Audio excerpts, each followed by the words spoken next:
Tonight is the first of a two-part interview with David Paulides.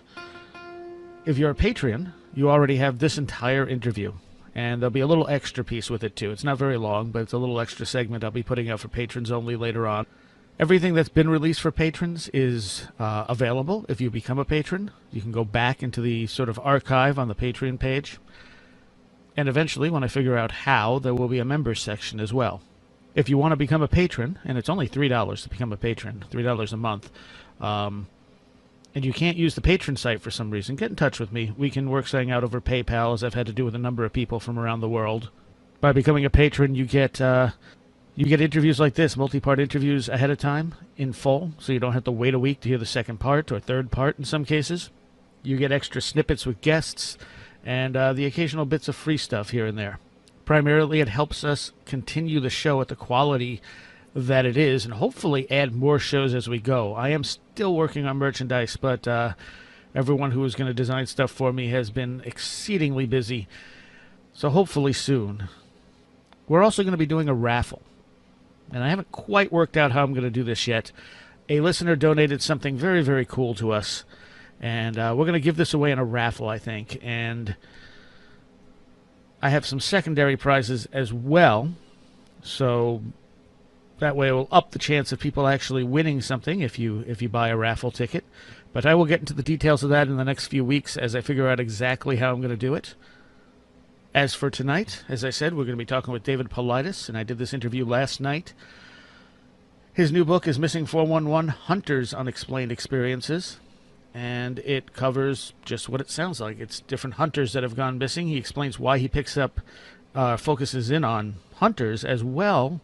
We talk about the documentary that he was on about a year ago talking about when you can hope to see that, as well as plenty of other stuff. These cases get weirder as they go, and part 2 has some of the really strange cases that are in this book. And it has to be repeated because not everyone seems to get this, but do not buy the Missing 411 books on Amazon. You are going to get ripped off. Go to canammissing.com. It is the only place you can officially buy these books. They're $25. Amazon sells them for well over $100 because people can get away with it. Same with eBay. So go to canammissing.com if you want to buy these books. All right. With no further ado, this is part 1 of my talk with David Paulides. And I'm talking tonight with David Paulides. So welcome back to the show, David.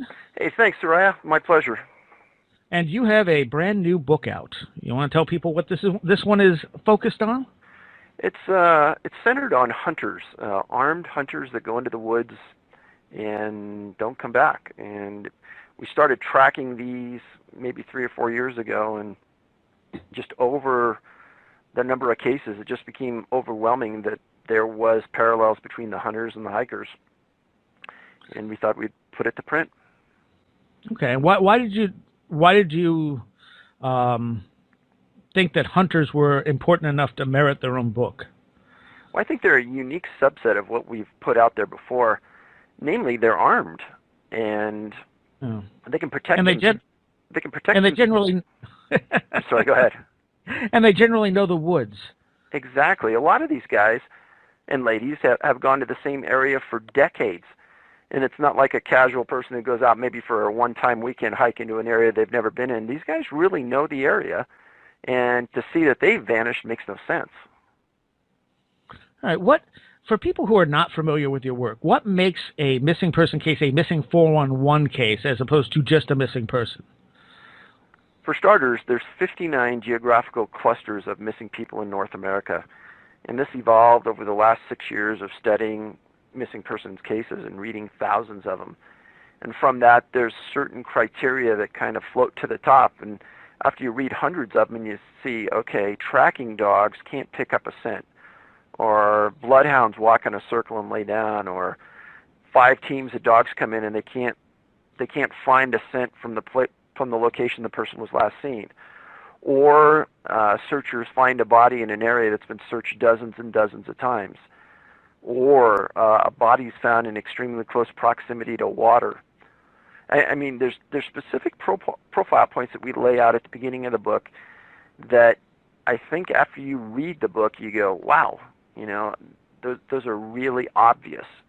And it's hard to explain why a plane flying over a field, and a plane has forward-looking infrared radar in it, and they fly over the field or the mountain and they don't see anything, they don't see a body emitting heat, and months later the body's found right where they flew over and they didn't see anything. And I think it's those type of things that after I just inundate you with so many, that it'll be obvious to the reader, okay, there's a point there to be made. Now, in some of the reviews in some of my previous books, people have made comments that, well, it's so repetitious, the stories kind of get boring. And I think the readers need to understand that if I gave you 2 or 3 stories where there were the same elements in it, people would say, oh, that's just a coincidence, or, you throw enough stories at it, there's bound to be a few that match. But if I threw dozens and dozens at you, and they all have the same basic profile to them, you start to think, oh, there's something here. Yeah, and a lot of these people aren't found in this book. Correct. And, of course, many of them who are found in locations that were searched, which makes no sense. I mean, there's no way they were missed during the initial search attempts. And that's exactly what I want to put out there, is that this is an indictment on the search and rescue teams, because I think they do a superb job. They do cover these areas really well. And for some reason, I don't think the body or the person was there when they searched. And in previous books, I've stated that one instance, a small child was found laying on top of a tree, laying across a trail that search and rescue people took out every day out to their search zone. So it's almost as though the body was placed there to be found by the search teams going out. But this happens time after time after time. So. And how far back do these cases go? You have some from the mid to late 1800s in here, correct? Right. And in general, we've got one case from another book back to 1752, but in this book, late 1800s.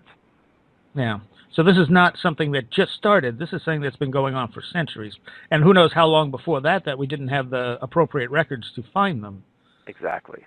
I think there is a historical significance to it, and even the cluster zones have that same historical aspect to it. Now, when it comes to the cluster zones, are there any similarities between them? Well, I think that's part of the uniqueness to it, is that many of them are national parks, and the biggest cluster in the world of missing people that fit the profile is Yosemite National Park. And then as you follow the Cascades further north, you can go right up through Oregon and Washington and find a series of national parks and forests that have these clusters in them, and it can't be refuted because there are these same missing persons cases there where people have never been found. And I think the commonality at the beginning was a national forest, and we slowly started to disperse out and figure that, well, national forests have it, and even some rural areas have the same thing. And in Canada, there's national parks that fit this criteria as well. So national parks, forests, and rural areas are covered in this book. And most of these disappearances happen in proximity to water. Let me correct something. First of all, national parks are not in this book because you can't hunt in a national park. All right. That would be a jail time for you, so I corrected that. I'm sorry, go ahead with your question again. Most of these disappearances seem to happen in proximity to water. That seems to be the case, and in other books I've addressed that as well. And I don't know quite what to make of that. What about type of rock that the ground is made of? I know boulder fields play a big factor in this, and granite. Do you see any other things come up regularly? You hit the biggest ones, but I was in Australia a couple months ago, and I gave a presentation in 3 cities there. And what I wanted to make them aware of was Yosemite, but then I showed them the locations where people have disappeared in Australia.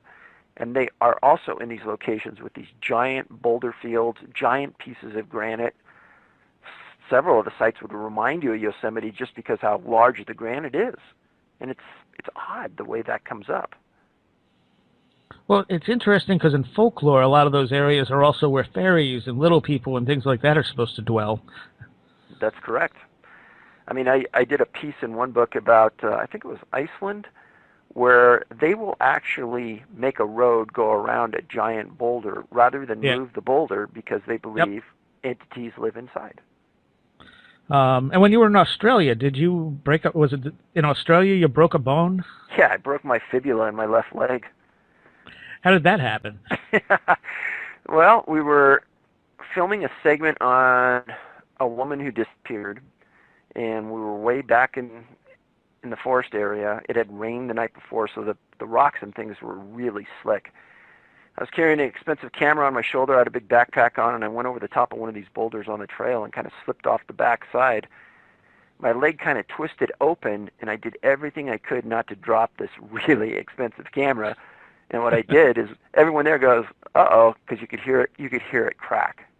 Oh, And the good thing was I didn't drop the camera. The bad thing was I broke my left leg. But being a hard-headed soul that I am, I stood there for a while and go, "Oh, this is bad," and I just cinched my boot up as hard as I could, and we walked out like another 2.5 miles. oh man. Yeah, didn't it take you a day or so to get it looked at or something? No, the truth is we had another 9 days or so in Australia, and it just blew up like a huge melon. And I said, you know what? This is bad. If I go to the doctor, they're going to cast it or something, and it's just going to ruin the trip. I'll just gut it out, put my boot on as tight as I can, and keep going. And we did, and we finished segments, and we did the filming, and I ended up walking into a orthopedics office outside of Denver, and the physician goes, "Well, it can't be broken. It's got to be just torn ligaments and tendons." I said, "Really?" He goes, "Oh yeah, because you wouldn't be able to walk in on that." So they take an X-ray of it, and they walk into the back room with me. They go, "Come here," and two doctors are standing there. They go, "Okay, we've had this practice for 20 years. Nobody has ever walked in with a broken fibula. You win the tough guy award." Oh God. Well, and that was you were filming for the documentary? No, we're actually filming on. If you go to Can-Am Missing on YouTube, we put up 3 segments that we filmed in Australia on missing people. They're free. You can Okay. watch them. And what's going on with the documentary? I think it was about a year ago you came on talking about it initially. Documentary's done. It's submitted to 2 film festivals. We're not saying which ones, but George Knapp talked about it on Coast to Coast. He gave us huge accolades, and I'd say we've let it be seen by just a handful of people. Overwhelmingly positive feedback, and I do think that the people are going to be proud to see it. I think the guys did a good job. When do you think the public might have access to it? So the rules are in film festivals, they have to premiere at the film festival, otherwise they won't even review it. Right. So once we're approved and once it's seen there, then we'll release it to the public. But until then, we haven't even sent out any DVDs or things to our Kickstarter supporters because we can't. Mm. No. So I'm guessing late this year, early next year. Okay. Well, that's not too bad. And as long as you're happy with it, I'm super happy with it. maybe it'll open some eyes.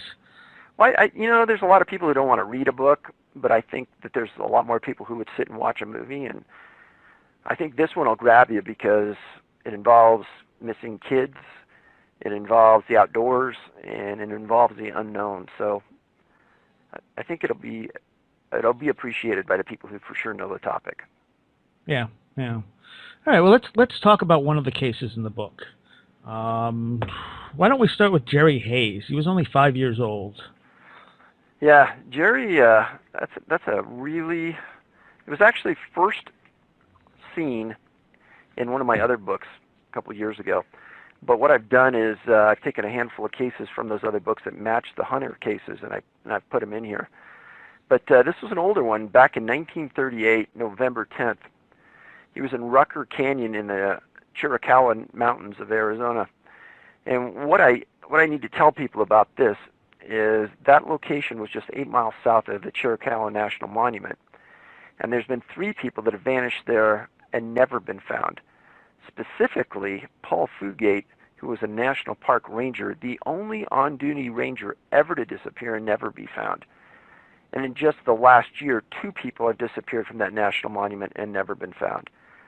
So this would qualify as part of that cluster, although this was just outside the monument itself.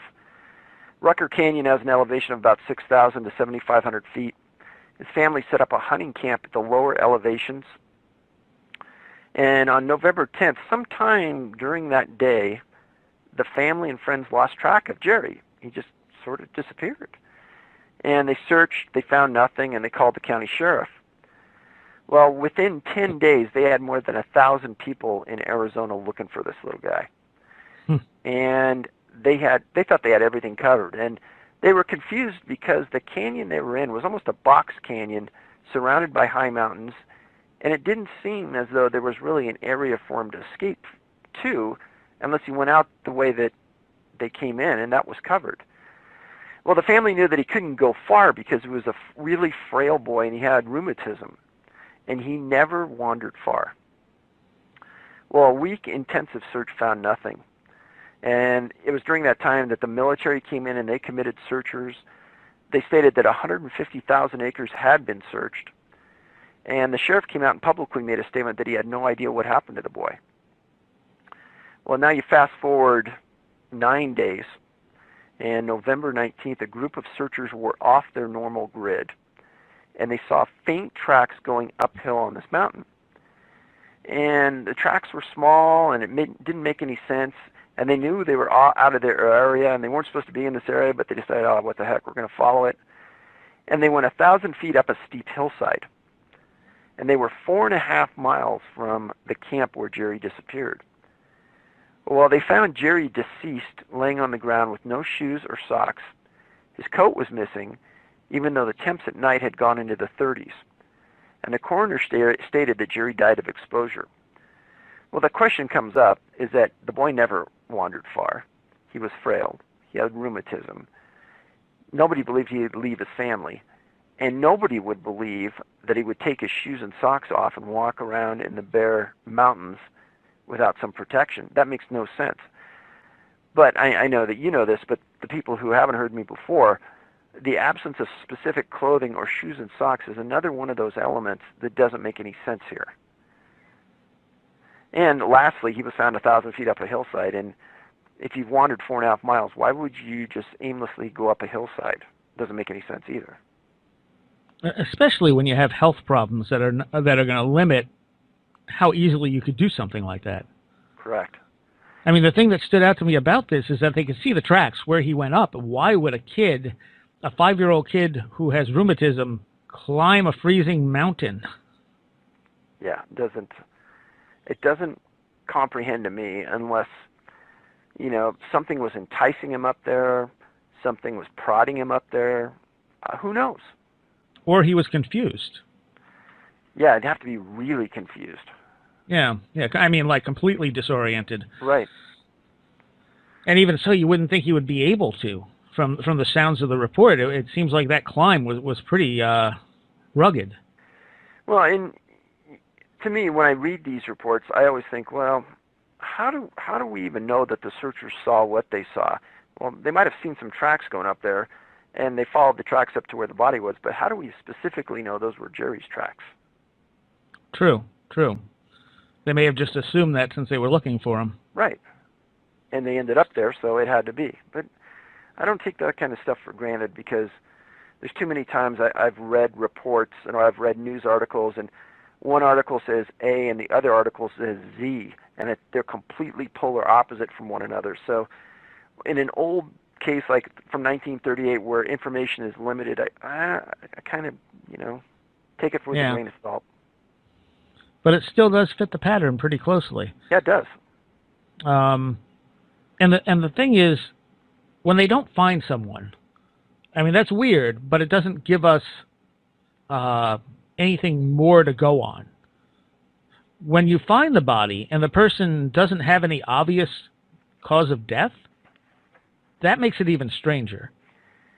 Well, and I put this in many books, is that in this case, when they said that he died of exposure, I think a lot of times a coroner in a very small area may say something to quell the concerns of the community when in reality they may not even know.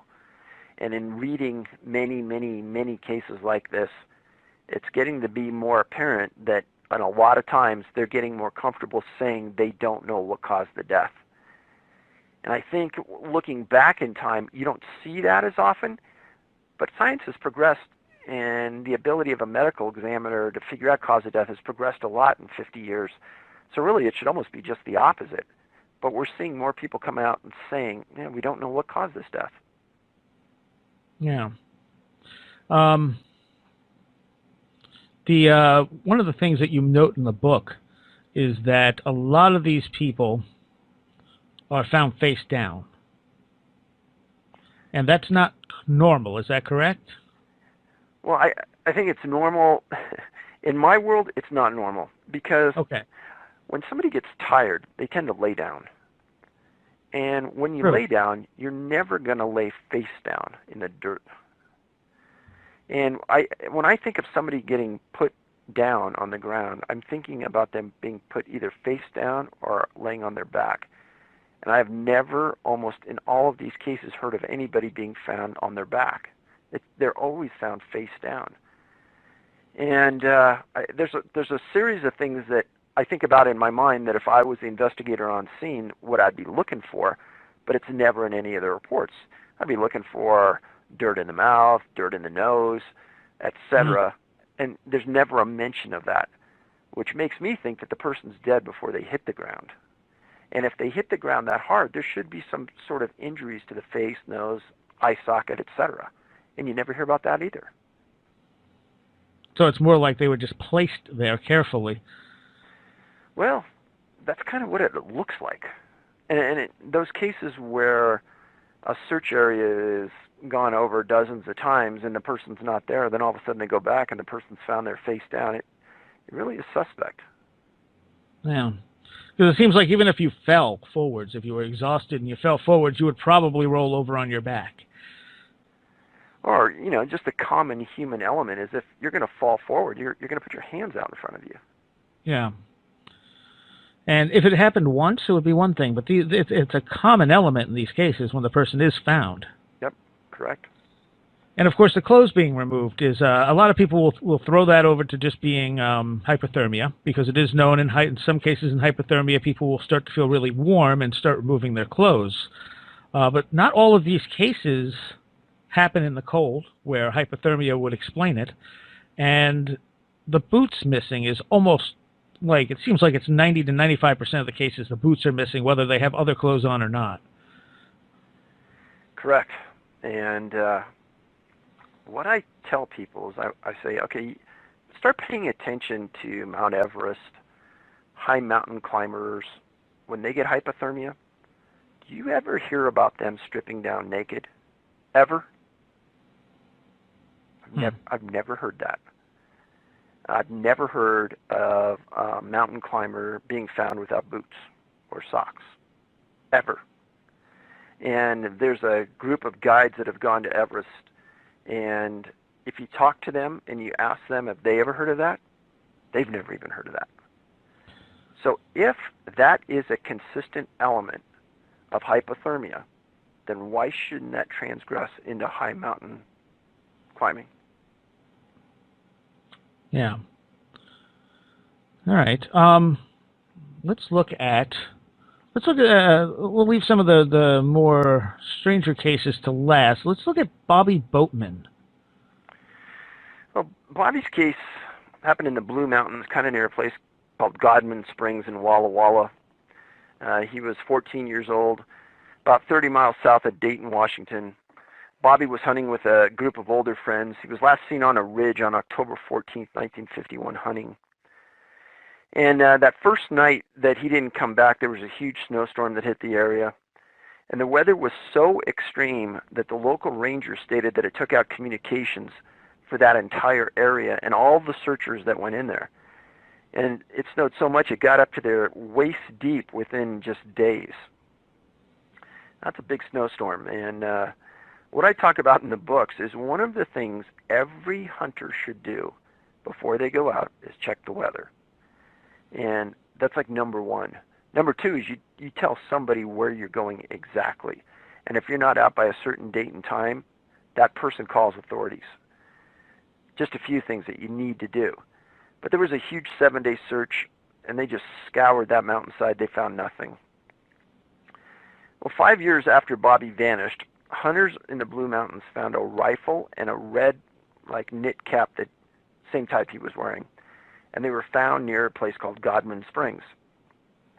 Well, They took the .30 caliber Remington rifle and the cap, and they turned it over to the sheriff, and the sheriff came down and took it to a guy that knew Bobby that sold him the gun, or his parents the gun, and the cap that was found in the bush, and they were positively identified as being his. So the sheriff went back up into the area, and he found a scattering of human bones. And one article stated, quoting, "They were found under suspicious stirring circumstances." Well, the bones and things they were all ID'd as Bobby's, and the deputies at the scene at the time said Bobby had apparently been buried under a tree and then covered up with dirt. And this incident happened about 100 yards from where they found his rifle. Now, the sheriff stated he didn't know if foul play was happening or not, but that on October 17th, 1956, Bobby used a rope as his belt. And this was found on a sandbar in a box canyon, along with a sheath for his knife. And it was a long ways from the ridge that he was last seen on, and a long ways from where his body was found. Now, the people who found the rifle and the cap indicated it appeared, in a quote, that they were dropped as he was running. Now, bears and mountain lion would not take a knife in a sheath, a mile away and put it on a sandbar. And if there was human involvement, why wouldn't they take his rifle or his cap? And why would anyone take the time, to bury Bobby under a tree and not hide the rifle? Now, burying somebody under a tree, I don't think people understand how difficult this is, especially a big tree. Trying to maneuver around roots and then digging down in hard soil, this is a monumental task. If a human was involved in burying the body, then why not dispose of the evidence around it, most predominantly the rifle and the cap? Right. Now, this case is very similar to another one in this book, one Donald McDonald case in 12/15/49, 17 years old at the time, never found. Very similar circumstances, kind of the same area. This is one of those cases where very strange.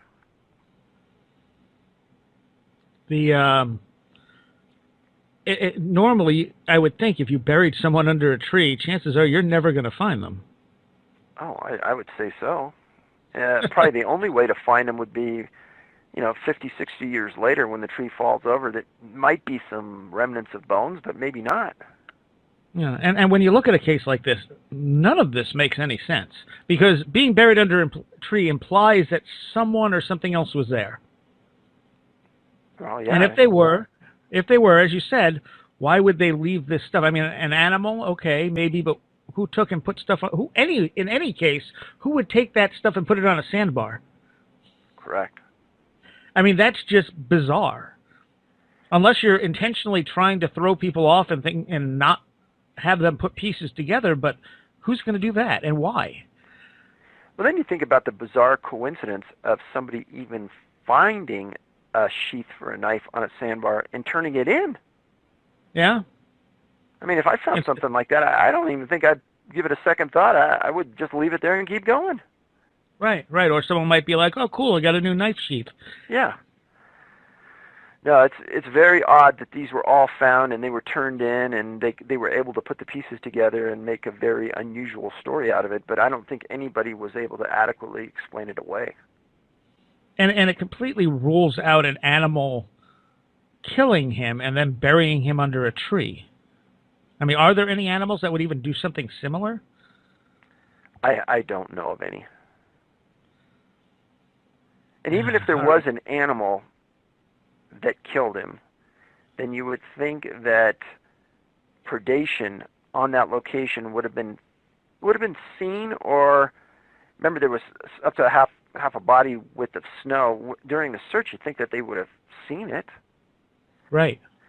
Because the rifle would have sunk down in the snow, and you might not have seen that. But if he was dead, there would have been blood everywhere. It would have been a scene that you could have observed from yards and yards away.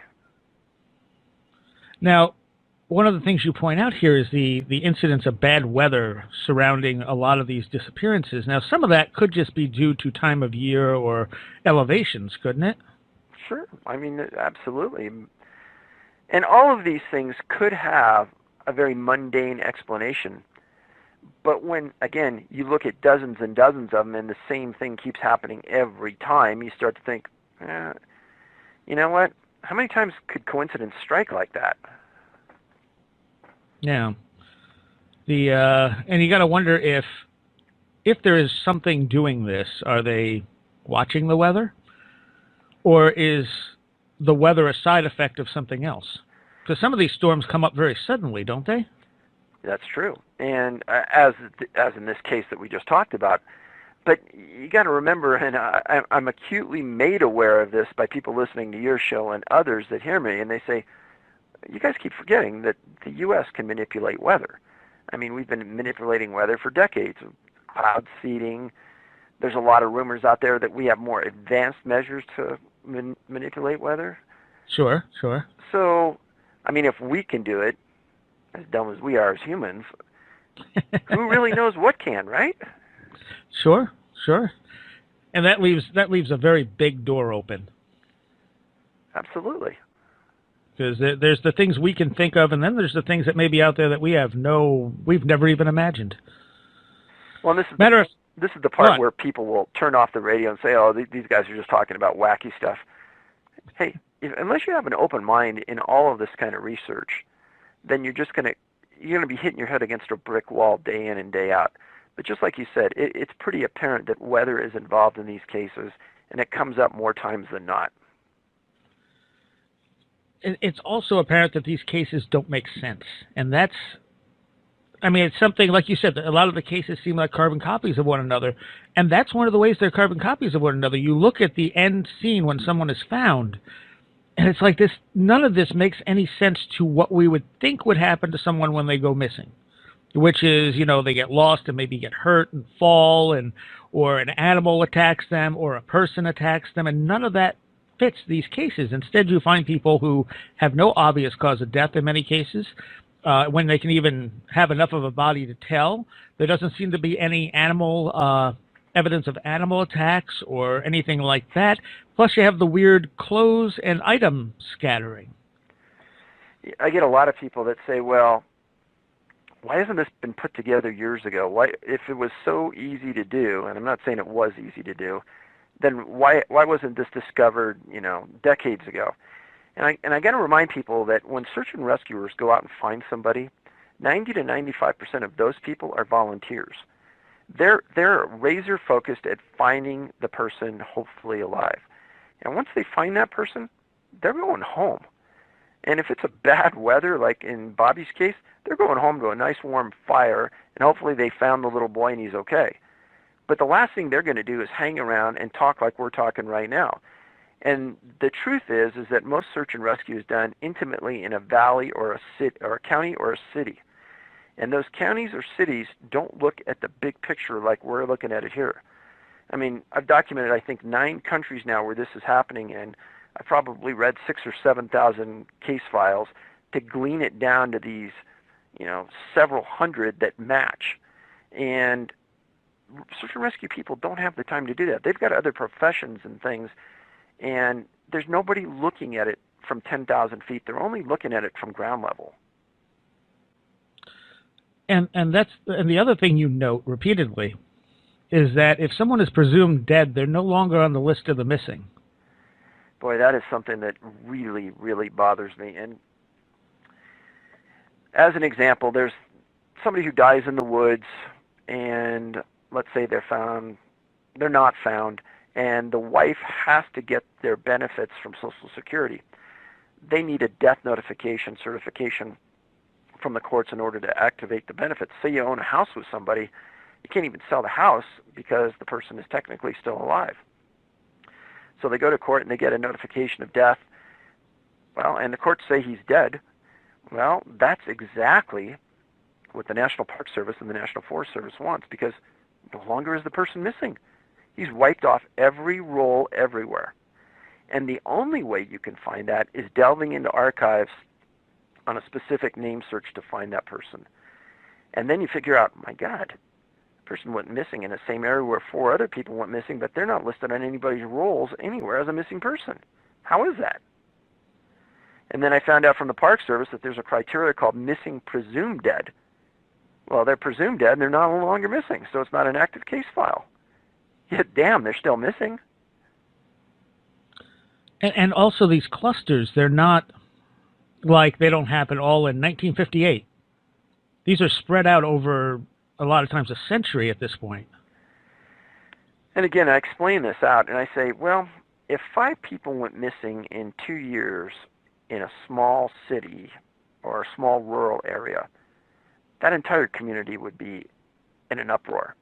Yep. What's happening? What's going on? We need somebody to look into this. But I spread those identical 5 cases out over, say, 40 years.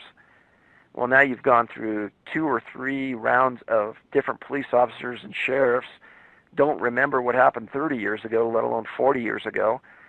Yet it's cookie cutters of the same incident happening, but they're spread out over times, so there's no flashing yellow light that anyone's looking at. Right, right. So, I mean, you're probably the first person to ever correlate this on such a massive scale. Yeah, I don't know anybody else that's ever been so ignorant to do it. And how much time do you devote to a case? I mean, obviously some of the old ones you can only get so much information, but like on average, how much time do you think you devote to each case once you find a case that fits the criteria? You know, that's hard to say because a lot of the newer cases, I'll call up the sheriff or RCMP or whoever, and I'll talk to them and I'll see what I can get out of them. Or I'll do an FOIA, Freedom of Information Act, and try to get it from a group of individuals in the government. And it really just depends. There's a case right now I'm looking at a national park where I cannot believe I missed it and nobody else has ever heard of it. And it involves a small person who disappeared there decades ago. And it is an absolute whodunit. She was never found. Nobody ever wants to talk about it. The Park Service won't give up the case file. It's one of those classic cases you go, this is why the National Park doesn't want to give us a list of missing people. Because I think if we really knew how many people went missing, it would make us stand up and take note.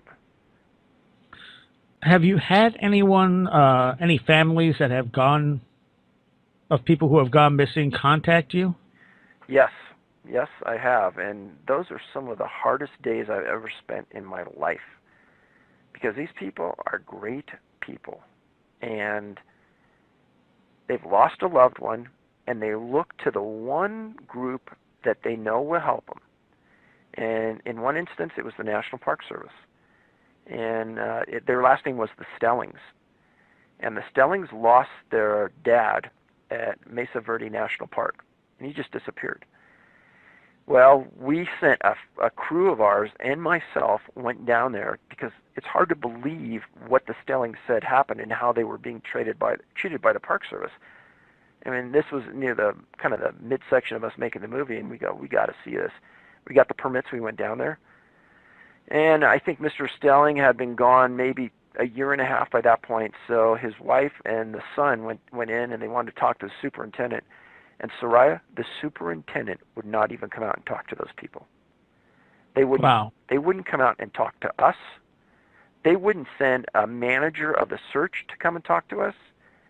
The people, the family, were treated like second-class citizens at best.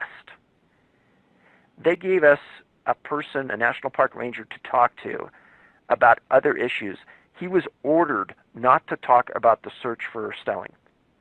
And we kind of took him off the record and said, come on, what's going on here? And he goes, if I talk about it, I'll get fired.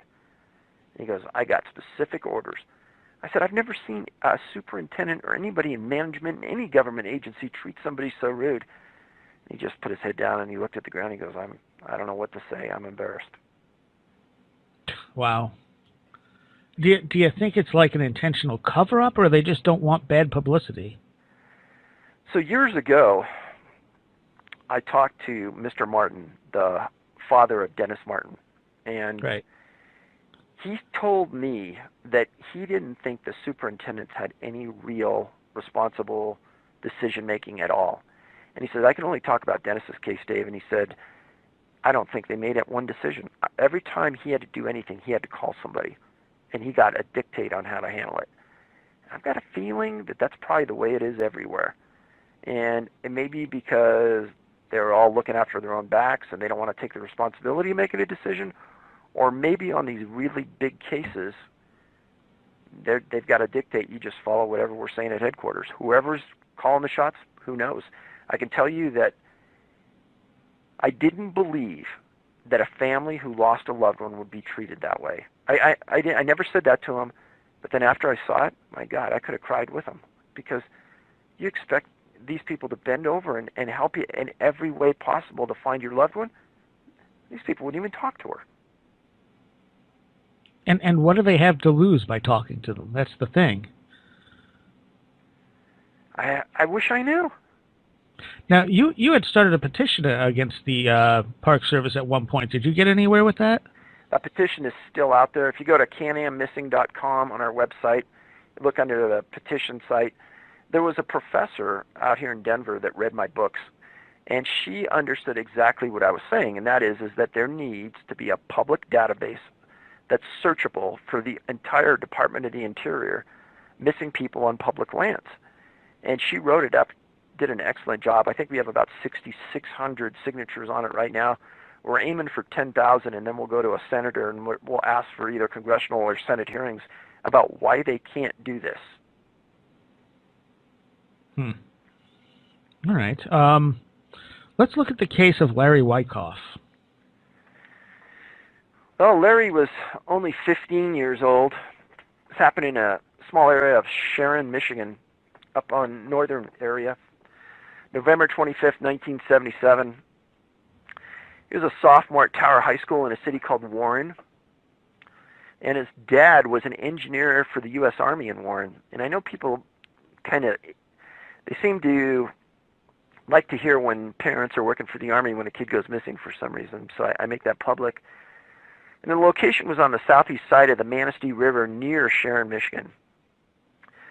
Well, on November 25th, Larry was camping in a trailer off Sharon Road, and you can look this up on a map, Sharon, right near Warren, right near the river with a group of friends, and they were hunting. Well, on November 25th, all of them left their trailer, and they hiked 2 miles east. Well, one of the friends wounded a buck, and the hunters tracked it for a long time. Eventually, they wanted to give up. But Larry said, no, we wounded it good. I'm going to keep tracking it for a while. I think I can find it. Well, at that point, all the hunters returned to their trailer for lunch except Larry. Well, a couple hours after lunch, he doesn't show up, so they start searching for him, and they couldn't locate him. And they decided at 3 o'clock to call the sheriff. Well, Larry was dressed warmly, snowmobile boots, coat, cap, gloves, carrying a rifle. And deputies got on scene, and they started searching right away. They had a tracking dog on scene the first hour he was reported missing. Didn't find a scent, couldn't track. On November 26th, the following day, a light snow started to fall.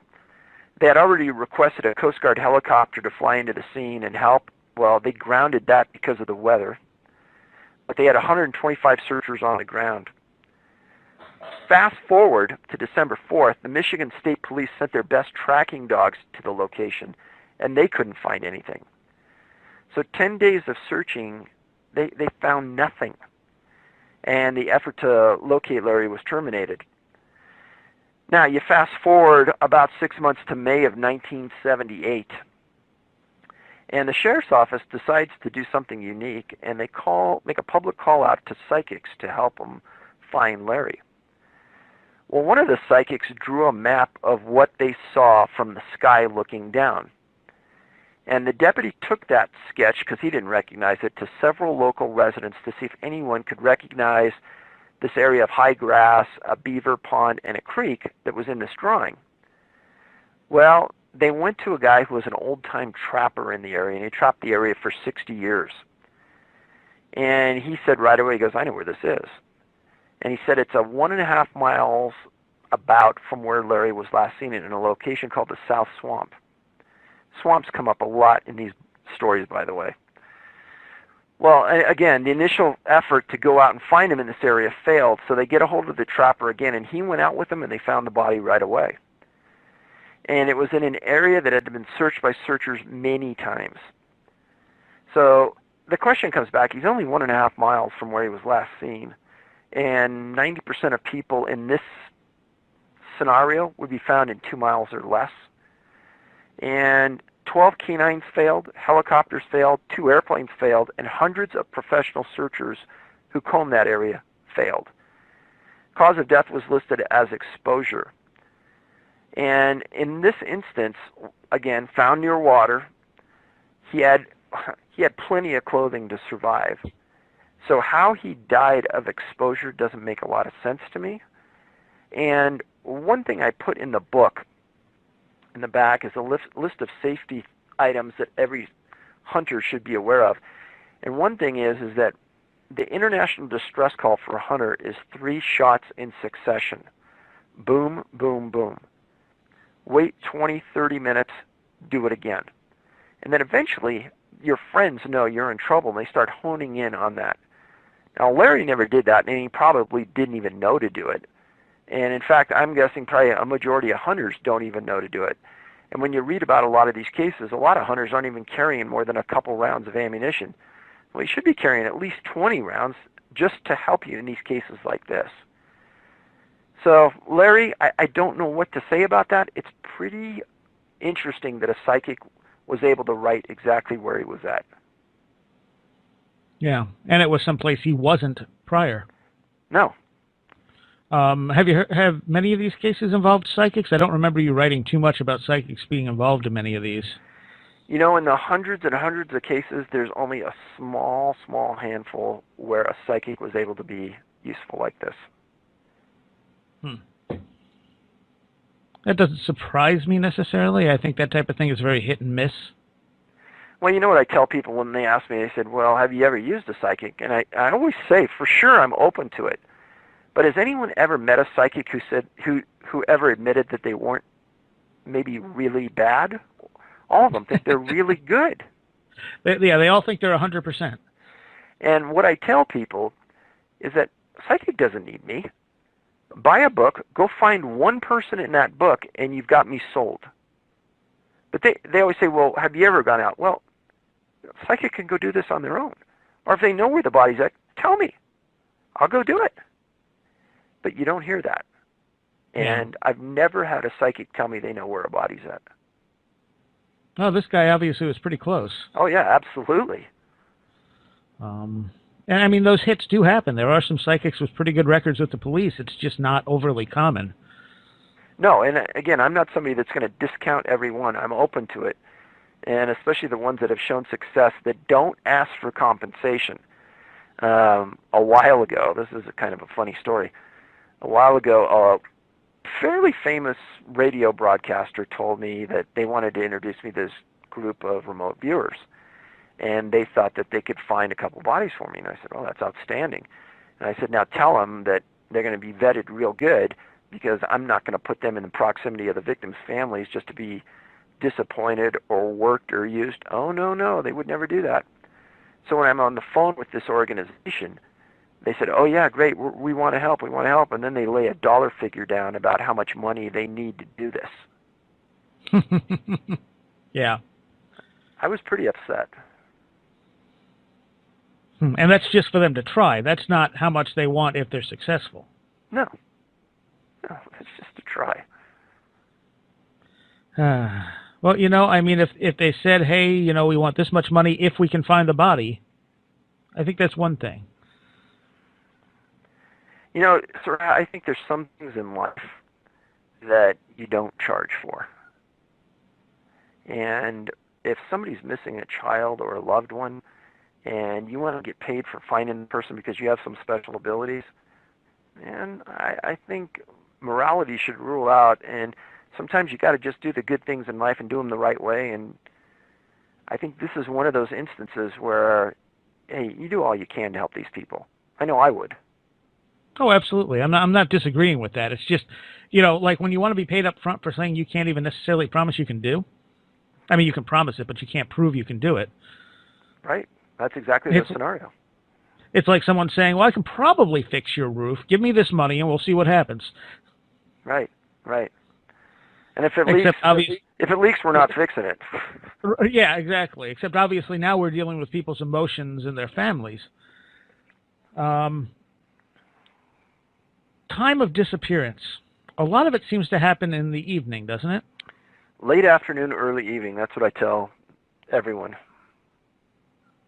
And it's interesting because that's like the liminal period of the day. It's the changeover from day to night. That's right. And a lot of paranormal stuff seems to happen around liminality. So, I mean, not that this is necessarily paranormal. We don't know what it is. But if there's a paranormal connection, I'm wondering how much that plays a part. Oh, that's been brought up many, many times. And, you know, I think when it became pretty obvious that hour was going to stand out, I think almost everybody who had an open mind kept going to that point. Yeah. Okay. People can get this book only on your website, correct? Yes, please don't go to Amazon. I think they're charging like $125 for it right now. Go to Can-Am, Wow. Canadian-American, CanAmMissing.com, and it's $25. Okay, and that goes for all of your books. None of them are actually on Amazon. We don't put anything on Amazon. Why did you decide not to? Well, I mean, I had a pretty decent IT background, and I knew I could get some pretty good visibility on the net through Google search, Yahoo search, and if you just type in Missing 411 on Yahoo or Google, we're the #1 hit. So, you know, why pay an exorbitant fee to Amazon when we have our own website? True. But I think a lot of people just go to Amazon by default. It doesn't matter what it is, they're just going to go to Amazon. And then if you look at the description of the book on Amazon, on almost every description, our website is the very first thing you see. Nice. And occasionally I'll hear people complain, "Oh, these books are way too expensive." It's like, no, they're $25. Go to the website. Stop going to Amazon. Yeah, exactly. And you do offer them as a full set. Yeah, there's a box set that we sell with sleeve, and it's a nice collector's edition. We've had that for the last 2 weeks now. Okay. And that's how many Missing 411 books are there now? 6. 6. Okay. And you have a map as well?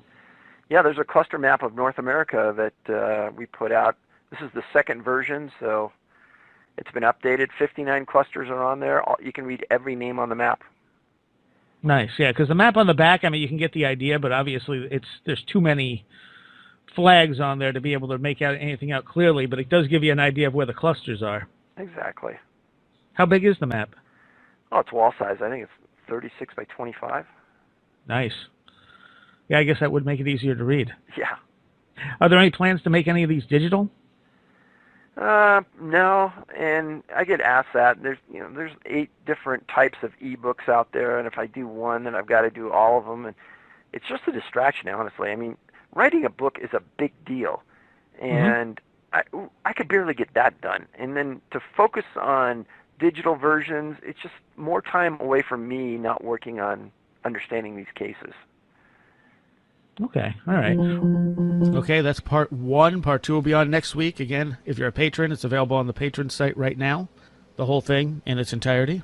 And there will be a little extra piece. It's only about 3 or 4. I am airing the second part of my interview with David Paulides on his new book, Missing 411 Hunters. I did do an extra segment with him for patrons. It's only a couple minutes long. I'll be putting it up hopefully this week. So if you're a patron, you'll get that. I'm going to have a bunch of multi-part interviews coming up, and like this one, if you're a patron, you'll get both parts. As well, we got this big raffle coming up, and I think next week, hopefully, I'll be able to tell you a little more about that as I work out the details and get some of the secondary prizes put together. But patrons will get some free tickets as well. So however much you're pledging, you'll get that many tickets, and yeah, we'll work it like that and see how this goes. It's going to be cool, I promise. All right, so let's get right into this. Here's part 2 with David Paulides. All right, this is part 2 of my talk with David Paulides. And your new book is on Hunters, your new Missing 411 book. And one of the things you start this book with is a quote from H.P. Lovecraft. Actually, probably my favorite quote from H.P. Lovecraft.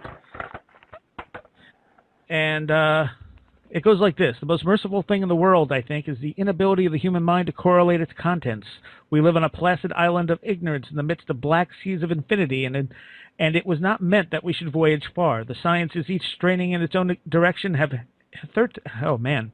hitherto harmed us little, but someday, in piecing together of disassociated knowledge, will open up such terrifying vistas of reality and our frightful position therein, that we shall either go mad from the revelation or flee from the deadly light into the peace and safety of a new dark age.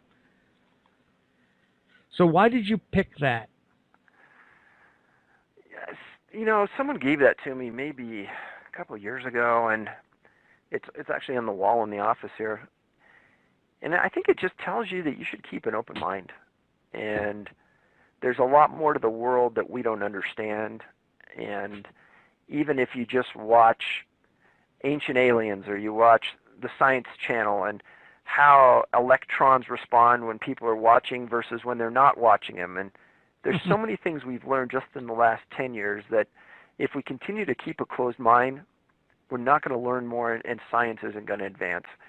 And I think that to walk around and say we know it all and this is all just normal and don't worry about it, I really think that's a fool's mentality.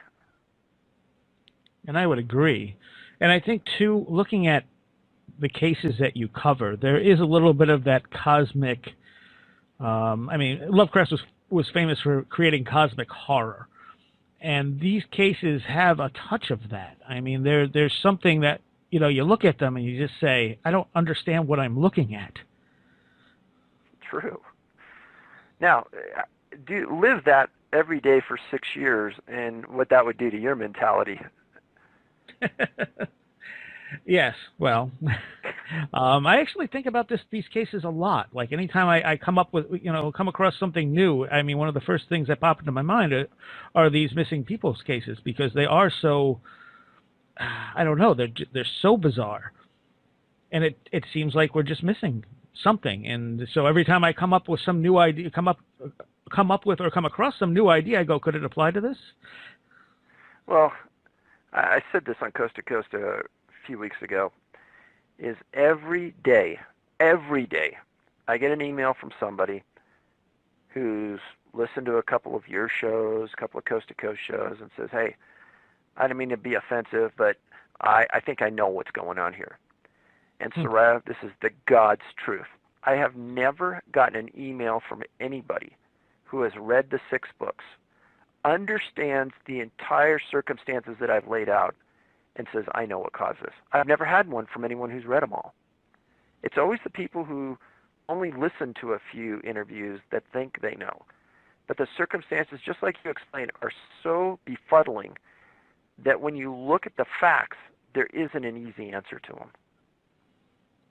No, not even slightly. And you can easily look at one case and go, well, maybe this happened. And then you can look at the next case and go, well, maybe this happened. But when you start seeing it over and over, it's clear that these aren't, the same thing is happening in these cases, at least 90% of them. So there is no one thing that covers them all. This is where the problem comes in. Individually, they're weird, but they don't stand out like they do when you put them all together. Correct. One of the weird things I noticed, and it happened, I think, more in the beginning of the book than later on, but the date September 11th kept popping up. Yeah, there's a few anomalies that will come up to you that seem odd, but I really don't know if there is any date significance. I mean, if you look at this book, there's an overload in October, November, December, but that's hunting season, so that's when Right. the hunters are going to be out there. But I don't know. I won't say no, but and again, hunting seasons, a lot of seasons start around the same date too, so that's when the most people would be out in the forest. Sure. So that could be another reason. I really don't know about that. Yeah, I don't know if there was any significance to it. It just kept standing out to me for some reason. I'm going, oh, look, September 11th again. Yeah, and I do think that in some jurisdictions that's a common date that the season starts. That would make sense. Yeah.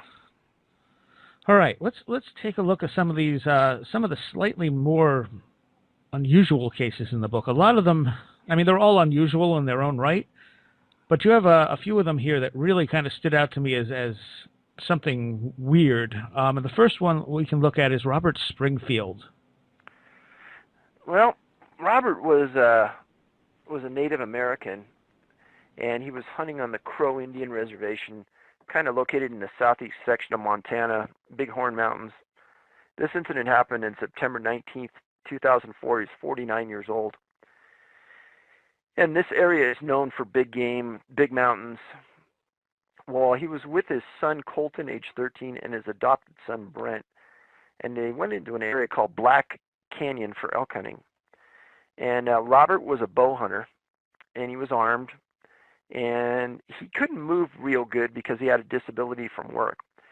So he was going to stand in one area of the canyon as the kids kind of herded the elk down towards him. Well, as this was going on, and they got later in the afternoon, the kids started to arrive back at a prearranged spot, and Robert didn't come back.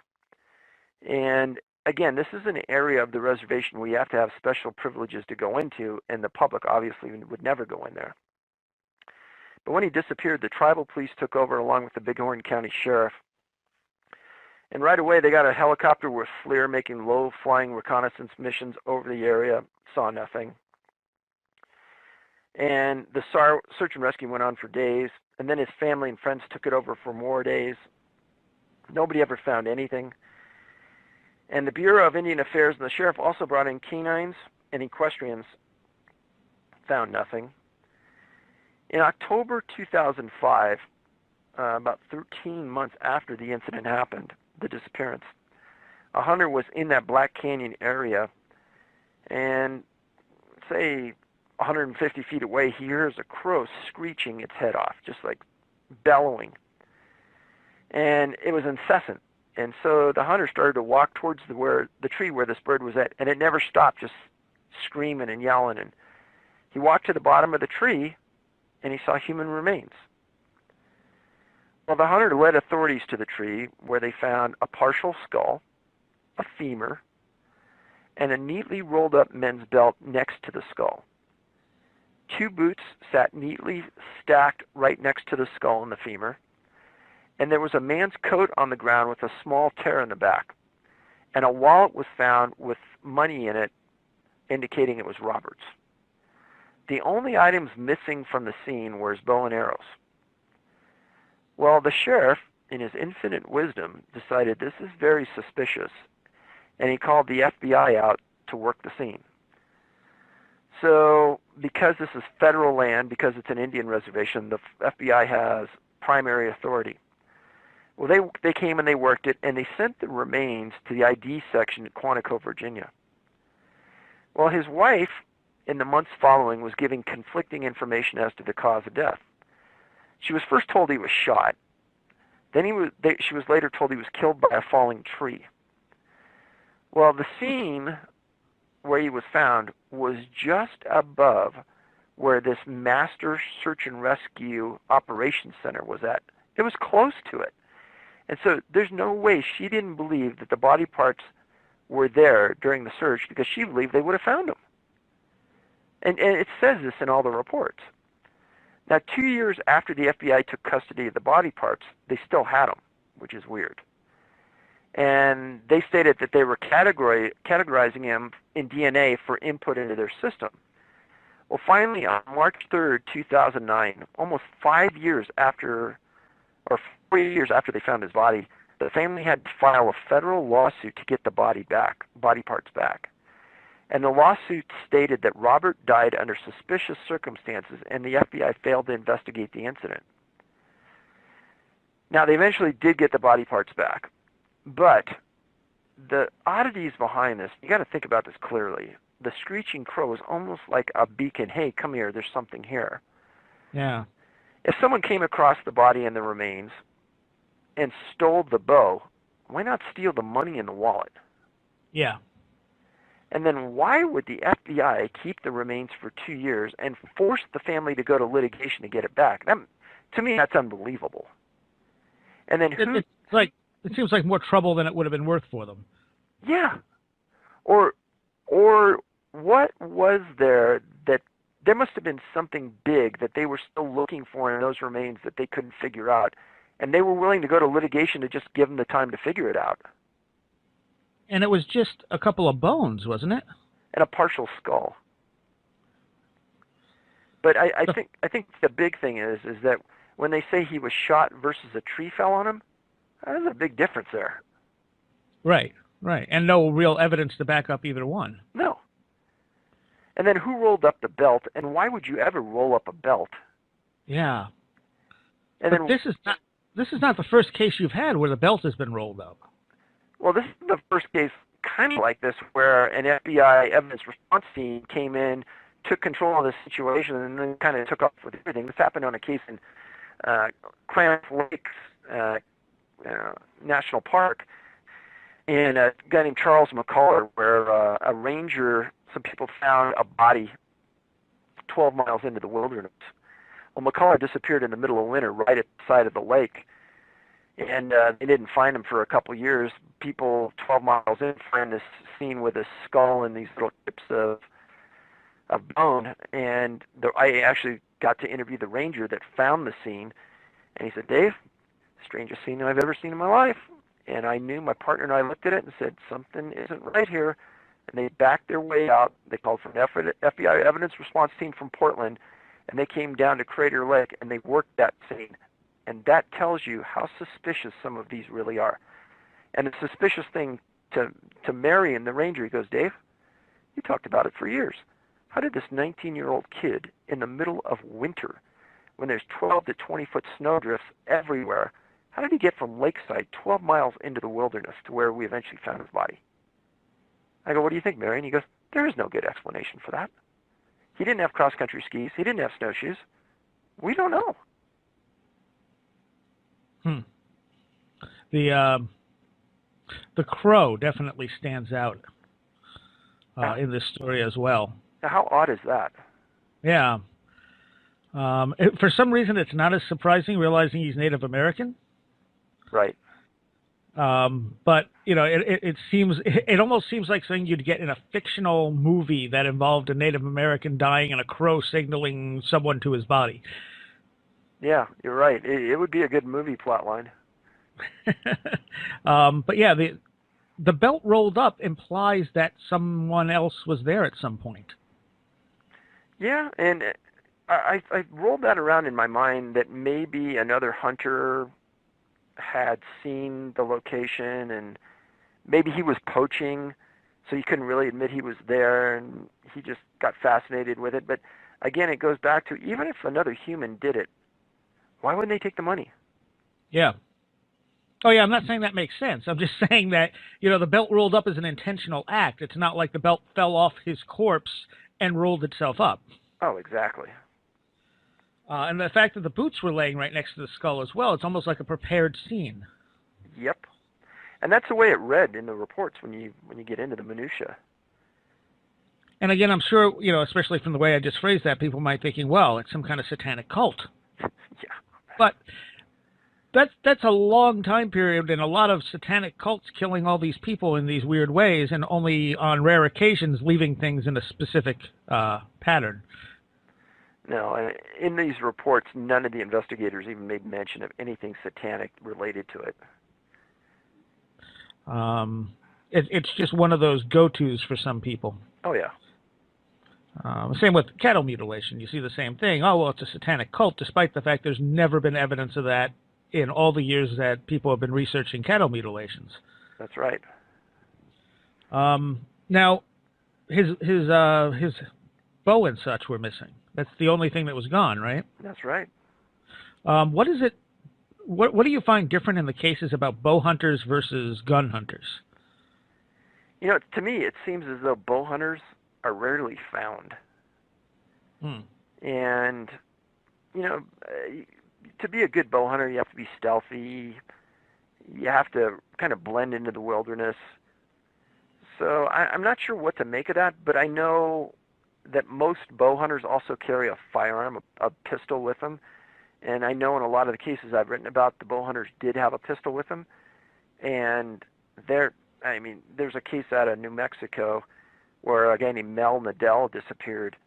And he had a disability, had a bad knee. He carried I think a 44 Magnum pistol when he went out bow hunting. Told his friends he was just going to go 100 yards down the trail to bow hunt, no further. Disappeared. This was years ago, 5 or 6, maybe even more. And they never found anything of his. That doesn't make sense. You do have a case that we're not going to talk about in the book at the very end involving a bow hunter. That's very strange. But people can pick up the book and check that one out. Yeah, that's the first time I've ever written that kind of story, and it's gotten a lot of interest. But the sources were just impeccably credible, so that's the reason it's in there. Yeah, and it's not a missing persons case. Nope, something a hunter saw that is baffling. Yes.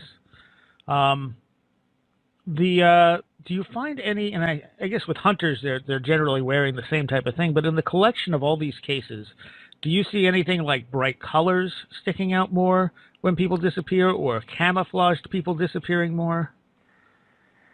At the beginning, it seemed as though people disappeared wearing bright colors. And, there's a lot of camo clothing out there right now that is orange and black. Mm-hmm. And then there's, of course, the greens and the grays. And in most of these reports, it doesn't say exactly what the hunter was wearing when they disappeared, surprisingly. Mm.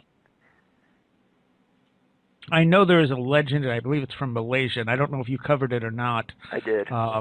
Okay, where they told them not to wear bright colors into the woods? Yep. And I even talked about the part in Malaysia where it's happening, too. Yeah. So, that's interesting. I don't know if it's connected to what's happening here.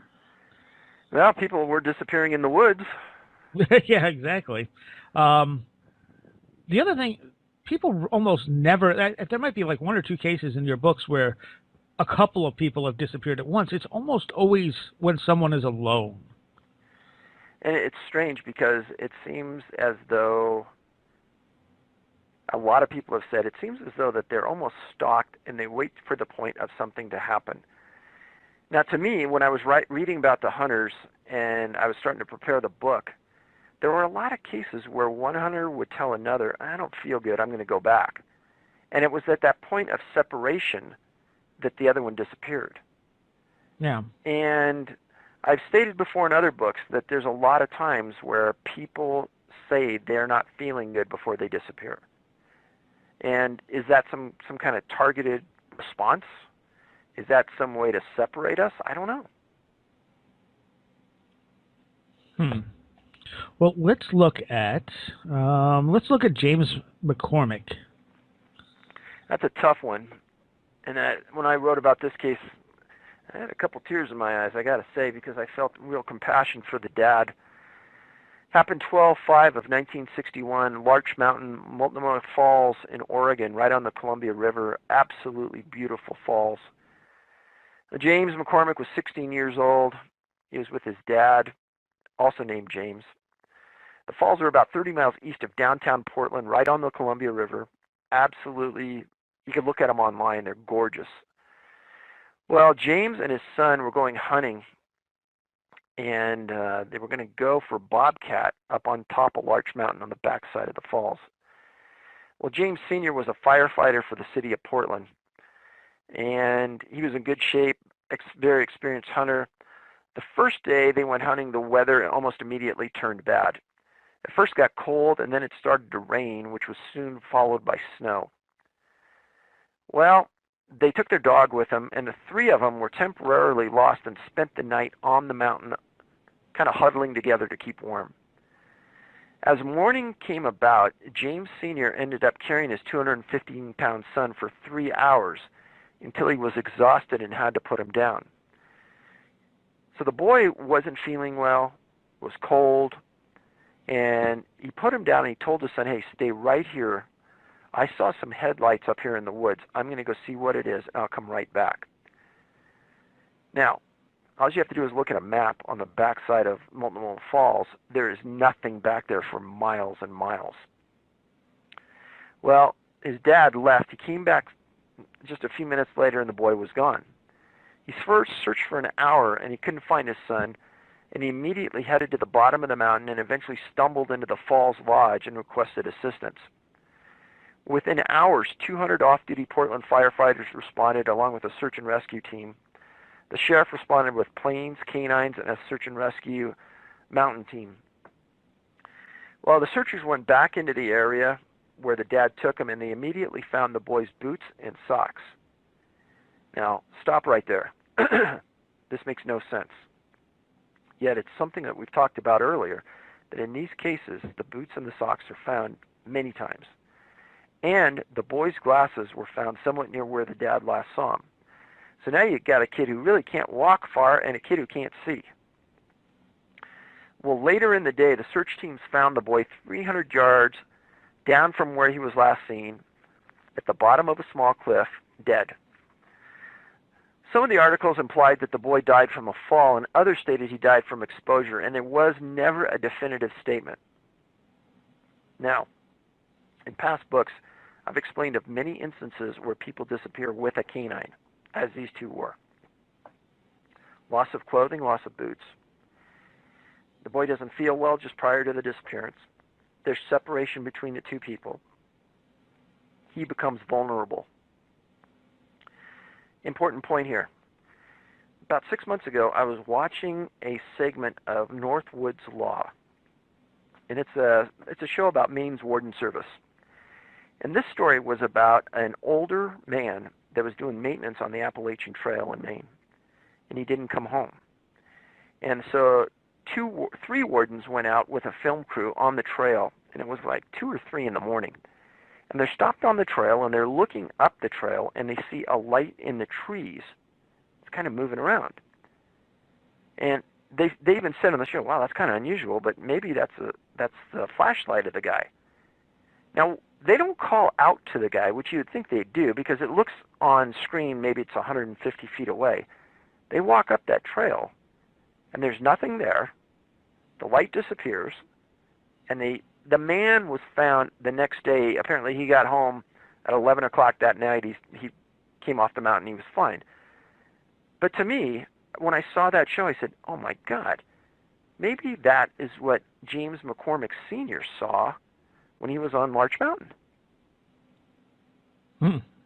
Well, I mean, the whole Will-O-Wisp legend of lights leading people astray and stuff fits right in there perfectly. Yeah, I don't... And again, ties into stories of little people too. Not that and I want to be clear. I'm not suggesting that little people are actually taking or hurting these people. I just think that legend has arisen from the same source of whatever is happening here, and that's why we see connections. Yeah, and I can't tell you the number of emails I've had from people that have said that they've seen strange lights in the woods. I mean, it's just hundreds of emails like that. And for him, again, why would he take off his boots? I mean, if the kid was so tired that he couldn't walk, why would you take off your boots? And then walk. Yeah. I mean, maybe he was completely delirious. Or like the kid we talked about before, maybe he was being affected by something that was disorienting him to such a degree that he didn't know what he was doing. Well, again, and people, some real acute people that are thinking way ahead of the game, I'm thinking along this way all the time, is I was looking in these reports for any mention of the bottom of James McCormick Jr.'s feet. Yeah. I mean, if he's found and his feet are completely clean, well, he didn't walk anywhere. Now, what is the most number of people you've ever seen taken at one point? I think, well, it really wasn't at one point, but there's a case I write about in the books where there were 4 hunters in northern Colorado, kind of north of Steamboat Springs in the Route Canyon area, and I think 2 disappeared, 1 came back, 2 go out, 1 comes back, 1 goes out and never comes back, and that leaves 1, and he went to go get help and nobody was ever found. Yeah. So it's kind of like they disappeared individually, though. Yeah, it wasn't one mass disappearance. Because it seems like, if I'm remembering right in all these books, I think like 2 is probably the highest number of people disappearing in groups. I think you're right. And but 99% of them is one person, singled out in some way. And many times they're found under circumstances where if you didn't know the bigger picture, you could easily kind of just analyze it away as an accident or unfortunate circumstance. But if you look at it again from 30,000 feet and you notice everything that's happening around them, or you notice all the associated factors, you go, wow, yeah, there's more here. What I keep looking at, and it doesn't explain it, is that part of it could be something environmental. And what I mean by that is you have certain rock types, you have water in the area.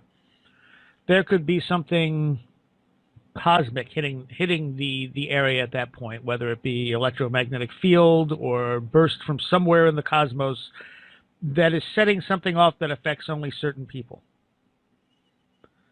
But that doesn't explain all the variables. It might also explain why bad weather follows it. If something like that happens, some kind of electrical activity could stir up the weather, create the bad weather, but that doesn't explain how someone's belt gets rolled up and put next to a skull. Correct. And it doesn't explain how people get singled out. If that were the sole thing happening, it seems like you would see someone suddenly get dazed, confused, wander off. These people don't disappear within sight of other people. No, and that's part of the sort of the conundrum of it all. Have you ever heard of a case where somebody saw someone acting weird right before they disappeared? Well, other than not feeling well, right? That's probably the most common one. And there's no, specific not feeling well. It's just kind of I don't feel that good type of thing, right? Right. You talk a little bit about the Great Lakes Triangle, and there's a lot of disappearances around the Great Lakes. In fact, I've told people to read a book called The Great Lakes Triangle. It's fantastic. It's old. I think it's in the late 60s, early 70s it was written, but there's still copies out there, and you can get them real cheap. And they talk about airplanes, boats, ships, people that have all disappeared and never been found out there. And I read that book probably at about the time I was working cases in that Great Lakes area. And the interesting thing to me is that a lot of those disappearances happened suddenly. People were never found, ships never found, planes never found. In fact, there's some military planes that went into that area over suspicious circumstances and never came out. So there's a lot going on in the Great Lakes. And when you look at the cluster map, I have clusters of disappearances all the way surrounding the Great Lakes. And when we talk about water proximity, that's one of the best cases ever. Now, a debunker to all this might say that, well, sure, people can drown easier in the water and disappear easier into the water, and that might explain some of these things. Absolutely could. The unusual part of that, though, is that many of the disappearances in that area around there they weren't close to the water, meaning they were 10, 15 miles away. There's 2 clusters of hunters that disappeared, and the clusters are almost right next to each other. And in one instance, I think there were 3 or 4 hunters that disappeared on the same day and were never found. So I think on the face, it goes back to people that just listen to a few videos and don't read the facts and come to these rapid associations and say, think of something easy to explain it away. But in reality, when you look at the facts, they're not so easily explained away. No. There's always that missing piece. Correct. There's always that piece it could be this, except for this little part here. Yeah. And animal attacks, that's one people bring up all the time. But animal attacks are fairly obvious. You had a case in here somewhere where it looked like there was a struggle. The snow was all beaten down. It was an older case, but the guy was laying there dead with absolutely no damage to him. Well, I always bring up a fact that people always want to ignore, and they go, well, it was probably a mountain lion. Well, does anybody know in the last 110 years how many fatal mountain lion attacks there have been in North America? No idea. 16. And you could go onto Wikipedia and look for yourself, but I think that's the number 16 or 17, or 15. I'm not even sure, but the number's so extremely low, it's ridiculous. And what about bears? Bears aren't generally prone to attack people, correct? Well, black bears don't normally attack people, no, and that's where, that's 95% of the area in the U.S. There's only a very small area where there's grizzly bears up in Idaho, Montana, and maybe just a sliver of Wyoming, but that's about it. So you can't blame bears for this because, again, if a bear attacks you, what are you going to do? You're going to fight for your life. And normally black bears don't kill people, and you're going to scream, you're going to help. People are going to hear this. There's going to be a scene there. There's going to be blood. There's going to be hair. When trackers come in, they're going to see this. And bears don't consume the whole body, so you're going to find the body. And because these guys are hunters too, it's far less likely that an animal is going to get the drop on them, and they have a weapon.